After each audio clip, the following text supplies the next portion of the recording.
Friends. So rose ಅಡ್ಡಾಗೆ ಸ್ವಾಗತ. So ಇವತ್ತು ನಾವೇನು ಮಾಡ್ತೀವಿ ಅಂದರೆ ಮುಸ್ಲಿಂ ಸ್ಟೈಲ್ ಬಿರಿಯಾನಿ ಮಾಡೋಣ. ಸೊ ಅದಕ್ಕೆ ಏನೇನು ಬೇಕು ಅಂತ ನೋಡೋಣ. ಇದು ಸ್ವಲ್ಪ ಕಡಿಮೆ ಅಂದ್ಕೊಳ್ಳಿ, ಇವಾಗ ನಿಮ್ಮ ಹತ್ರ ಒಂದು 4-5 ಪೀಸಸ್ ಇರುತ್ತೆ. ಸೊ ಸ್ವಲ್ಪ ಒಂದು 2-3 ಜನಕ್ಕೆ ಆಗೋಷ್ಟು. ಸೊ ಏನೇನು ಬೇಕಂತ ನೋಡಿ.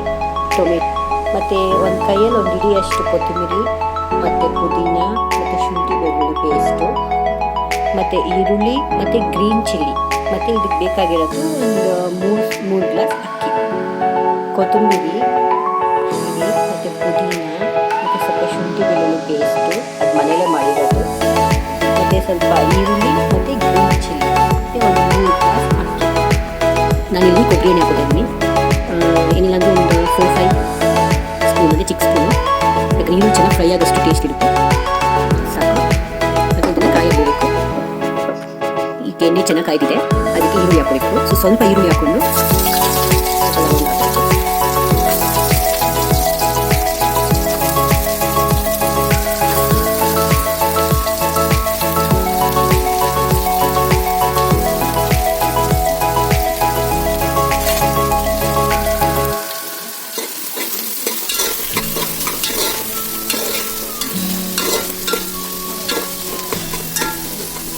ಸೊ ಇದು ಗೋಲ್ಡನ್ ಬ್ರೌನ್ ಬರೋವರೆಗೂ ಕಾಯಬೇಕು.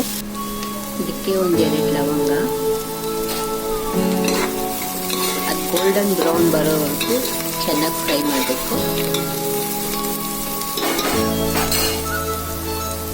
ಚೆನ್ನಾಗಿ ಫ್ರೈ ಆಗಿದೆ, ಈ ಥರ ರೆಡ್ ಕಲರ್ ಆಗಬೇಕು. ಅದಕ್ಕೆ ಕೊತ್ತಂಬರಿ, ಪುದೀನ ಹಾಕಬೇಕು,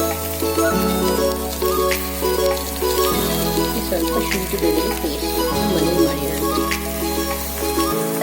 ಮತ್ತು 1 ಸ್ಪೂನ್ ಅರಿಶಿನ.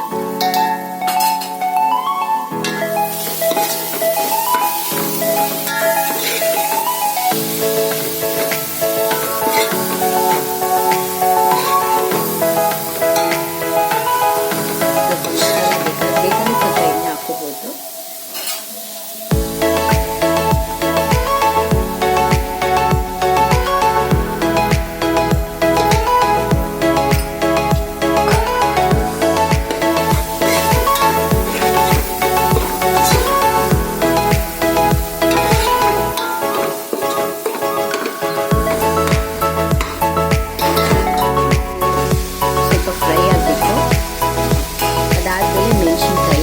ಹೆಚ್ಕೊಬೇಕು. 4 ಮೆಣಸಿನ್ಕಾಯಿ,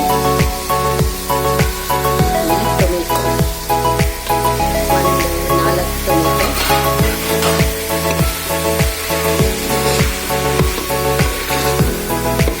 ಸೊ ಈ ಚಿಕನ್ ಬಿರಿಯಾನಿ ಆಗಿರೋದ್ರಿಂದ ಚಿಕನ್ ದಮ್ ಬಿರಿಯಾನಿ ಮಟನ್ಗಿಂತ ಬೇಗ ಆಗುತ್ತೆ.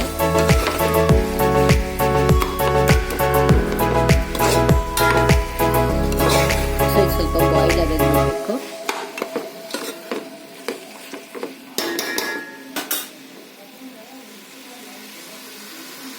ಮತ್ತು ಸ್ವಲ್ಪ ಉಪ್ಪು, ನಾವು ಕಲ್ಲುಪ್ಪು ಹಾಕೋತಾ ಇದ್ದೀವಿ.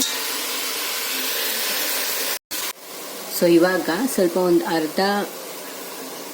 ಅರ್ಧ ಬಟ್ಲಷ್ಟು ಮೊಸರು,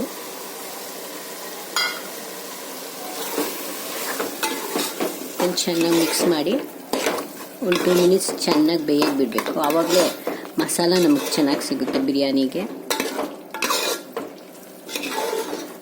ಬೇಕಾದರೆ ನಿಂಬೆಹಣ್ಣು ಹಾಕೋಬೋದು, ನಿಂಬೆಹಣ್ಣು ಹಾಕೊಂಡ್ರು ಇನ್ನೂ ಟೇಸ್ಟಾಗಿ ಬರುತ್ತೆ. ಸೊ ಇದನ್ನ ಒಂದು 2 ಮಿನಿಟ್ಸ್ ಬೇಯಕ್ಕೆ ಬಿಡಬೇಕು.